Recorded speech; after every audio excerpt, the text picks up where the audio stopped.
Antes dos cumprimentos, eu queria dizer que isto foi praticamente perfeito para nós e só faltou uma coisa, que era mais 2 violinos. Se tivéssemos 5, teria sido a perfeição total.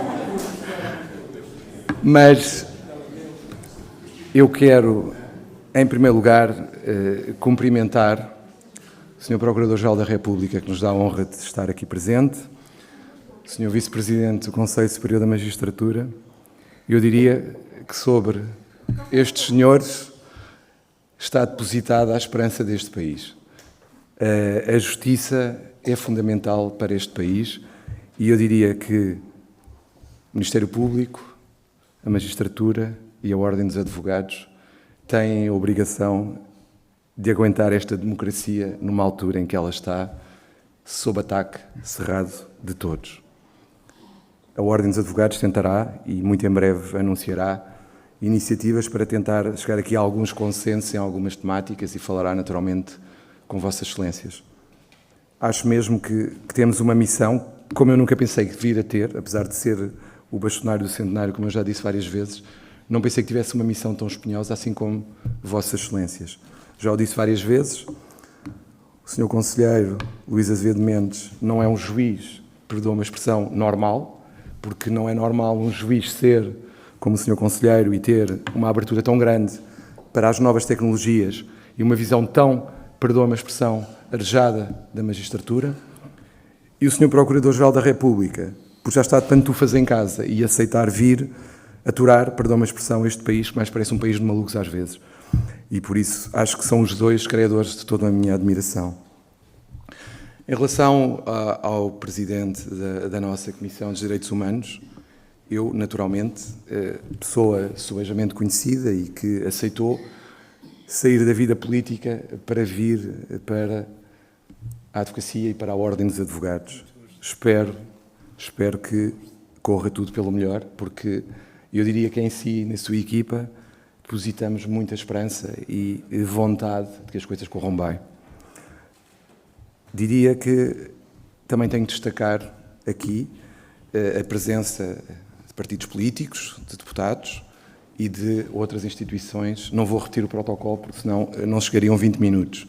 Mas é muito importante para nós ter aqui tantas entidades e representantes de algumas das instituições mais importantes da nossa sociedade e, principalmente neste momento, é para nós uma subida honra ter aqui o filho do nosso bastonário e a sua família, porque, de facto, entendemos que o prémio que tem o nome de alguém deverá sempre ser entregue com membros dessa família, dessa pessoa.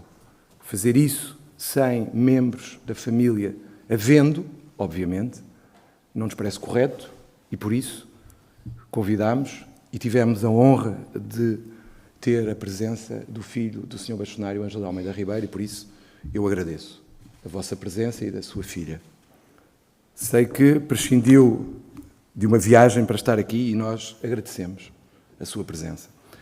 Agradeço também a todos os restantes membros da Ordem que aqui se encontram, meus colegas do Conselho Geral, membros das delegações, de comissões, de outros conselhos.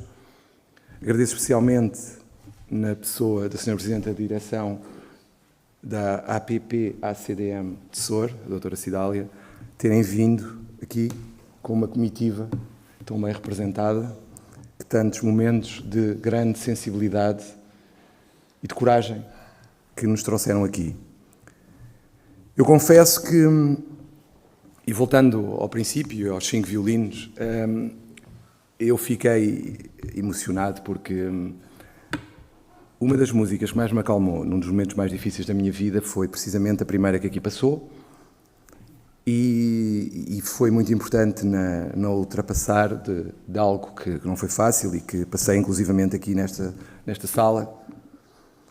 E foi a última, lembrou-me outra coisa, que era a altura em que eu punha sapatinhos debaixo da chaminé à espera que o Pai Natal viesse. E isso é algo que, de facto, eu tenho que agradecer a escolha de momento musical, porque, de facto, volto a dizer, da próxima vez quero mais 2 violinos, mas pareceu-me extraordinário.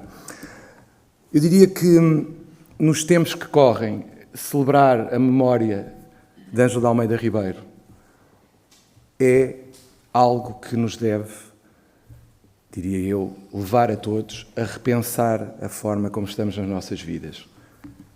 Perdeu-se na nossa sociedade o espírito de missão. Estar em cargos públicos já não é um exercício de uma missão, salvo honrosas exceções. E isso prejudica-nos a todos enquanto sociedade. Vivemos uma sociedade em que parece que likes e comentários valem mais do que fazer algo pelo próximo, em que estamos sempre à espera de apoiar o próximo se houver uma fotografia ou se houver alguém por perto, porque se fizermos algo de forma isolada, parece que não tem valor. A escolha do Sr. Bastonário Ângelo de Almeida Ribeiro foi adequadíssima e, mais do que tudo, deve fazer-nos pensar sobre o que é que queremos para a nossa sociedade, como eu referi há pouco, a forma como queremos a ética, como queremos o Estado de Direito de volta ou não.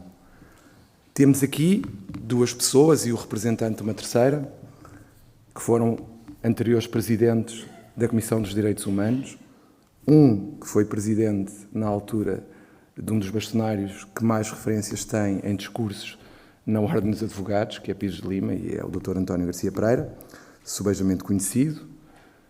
E temos também o Dr. Carlos Pinto Abreu, que também foi, além de Presidente da Comissão, também foi Presidente do Conselho, na altura Distrital de Lisboa.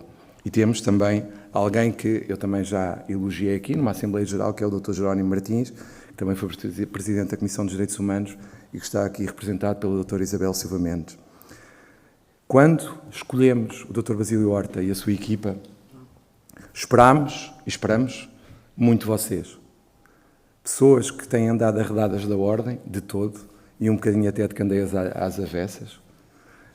Eu espero que consigam ajudar-nos a fazer algo diferente por esta classe, que é o que está em causa, e também pela sociedade que tanto precisa do vosso apoio e da visibilidade que esperamos que a Comissão tenha.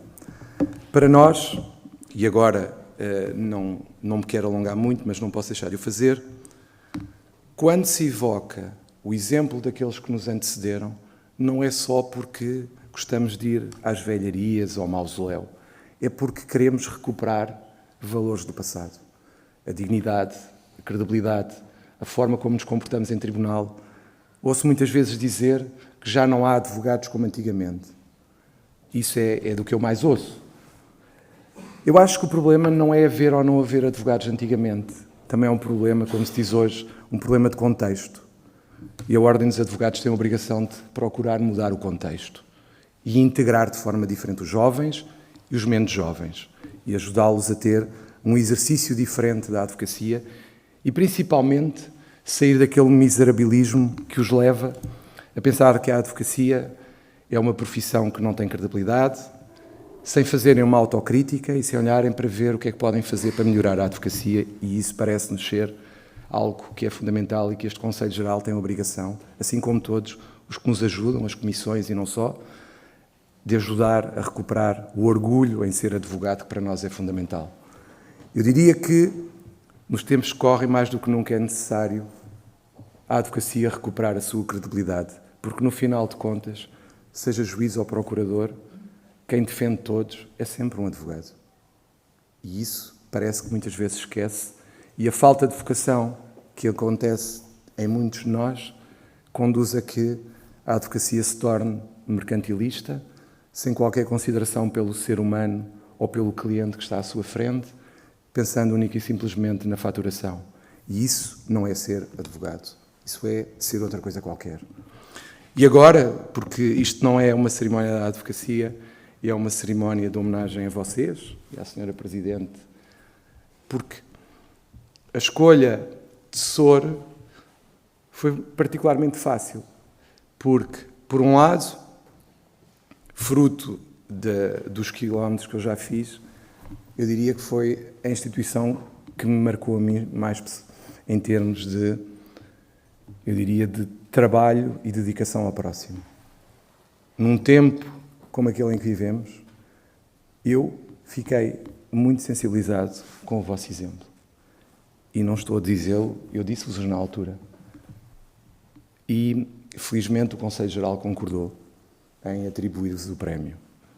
porque, por um lado, não queria que fosse atribuído a uma cidade ou a uma entidade de uma cidade como Lisboa ou Porto, ou outras que são normalmente escolhidas, e para nós, Sor, pareceu-nos particularmente adequado e acertado, porque a ideia é dizer há mais vida para além de Lisboa e Porto.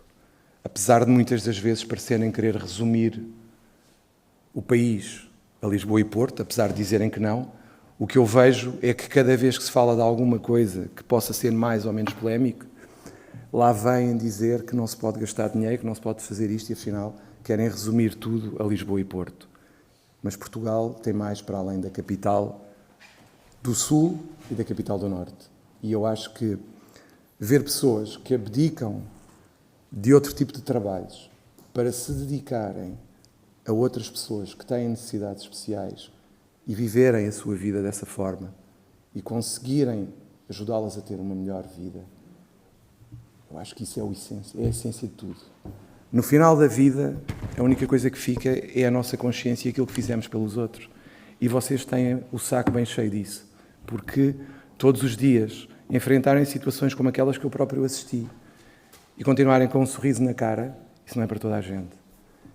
E acho que a sociedade tem que olhar cada vez mais para exemplos como o vosso, em que se quer realmente fazer alguma coisa pelo outro, é só isso. Cada vez mais é difícil encontrar alguém que só queira fazer algo pelo outro. E por isso é que, para mim, o vosso exemplo e a forma como trataram, como receberam, obviamente, e como tratam aqueles que estão ao vosso cuidado e como aceitam a incumbência com um sorriso nos lábios, para mim foi indescritível. E por isso são mais do que credores do prémio que acabaram de receber. Esta ordem tem que defender exemplos como o vosso. E tem que defender a missão que é cuidar do outro, que é o que falta na nossa sociedade. Não vou falar de mais nada, vou só, pura e simplesmente, pedir-vos uma salva de palmas para a Associação e para que este exemplo possa ser divulgado e que possa ser seguido por outras entidades e que leve as pessoas, ou pelo menos que possam olhar para si e ver o que é que podem fazer. Porque uma das coisas que me preocupa muito é aquele sentimento dos braços caídos que os portugueses têm. Eu não posso fazer nada. Isto é o sistema, já parece o meu antigo dirigente. A culpa é sempre do sistema que não nos deixa fazer nada. Mas é ridículo porque, reparem, nem que seja mudar o nosso metro quadrado, essa parte é sempre possível. Uns têm um metro quadrado maior, outros têm um metro quadrado menor, mas todos têm uma parte que podem melhorar. Por isso, com o vosso exemplo, eu espero que haja mais gente a melhorar o seu metro quadrado. Por isso, uma salva de palmas para vocês e muito obrigado.